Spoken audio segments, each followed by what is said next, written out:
수사 당시에는 큰 주목을 받지 못했는데 예. 조금 전에 나왔습니다만 기무사 얘기가 나오네요. 네, 그렇습니다. 이렇게 얘기하죠. 군은 심리전에 법적 근거가 있는데 기무사는 불법으로 심리전을 한다. 이렇게 얘기를 합니다. 그러니까 이 불법 얘기가 심리전 단장, 전 심리전 단장의 입에서 직접 나오는 겁니다. 예. 특히 청와대 얘기가 나오고 있습니다. 대책회의를 했다는 거잖아요. 그렇습니다.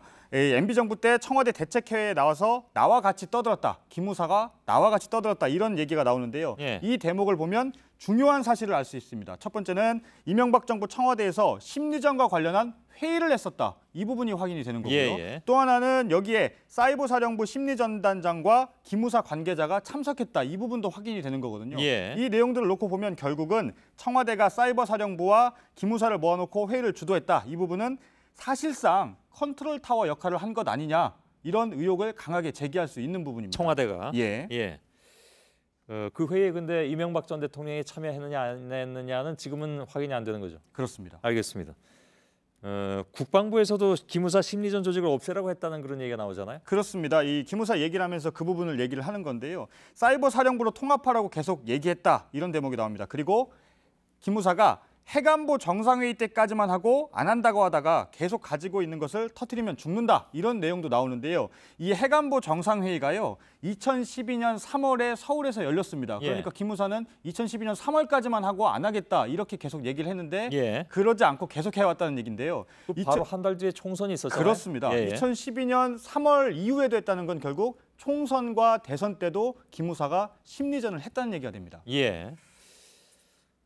이거 뭐 갈수록 얘기가 좀 커집니다, 진짜로. 예. 기무사에 대한 원망도 나오는데 그건 어떤 얘기입니까? 예, 기무사가 별로 좋지 않게 조언을 한다. 이렇게 이 전 단장이 녹취록에서 불만을 얘기를 하는데요.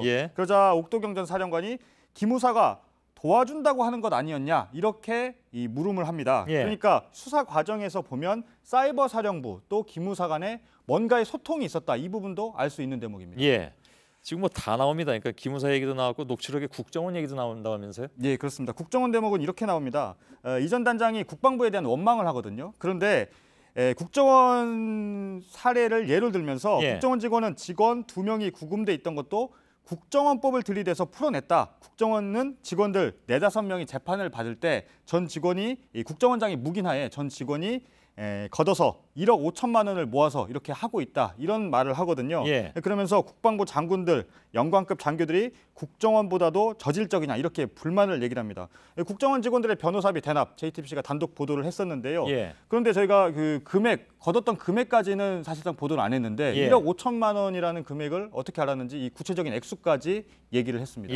이거 보도해드린 게 3년 넘어 전의 얘기입니다. 그렇죠. 그런데 옥도경 사이버 사령관의 얘기는 그렇게 많이 나오진 않습니다. 이게 그 대화 녹취록인데 뭐 보고받는 자리였습니까? 뭡니까? 일단 주로 대화는 이태하 전 단장이 주도적으로 원망하는 얘기, 국방부의 불만을 얘기를 하고요. 옥 전 사령관은 주로 듣는 상황이 되는 건데요. 그런 과정에서 옥 전 사령관이 듣고 있으면서 간간히 대응을 하는데 중간중간 예를 들면요. 국방부 조사본부 얘기가 나오면 너무 뒤지고 그러는지 모르겠다 이런 말을 하고요. 또 간간히 기무사가 도와준다고 하는 것 아니냐 이런 얘기를 합니다. 그걸 봤을 때 이것은 이태하 전 단장이 혼자 얘기하는 것이 아니라 분명히 둘 사이의 대화라는 것을 알 수가 있습니다.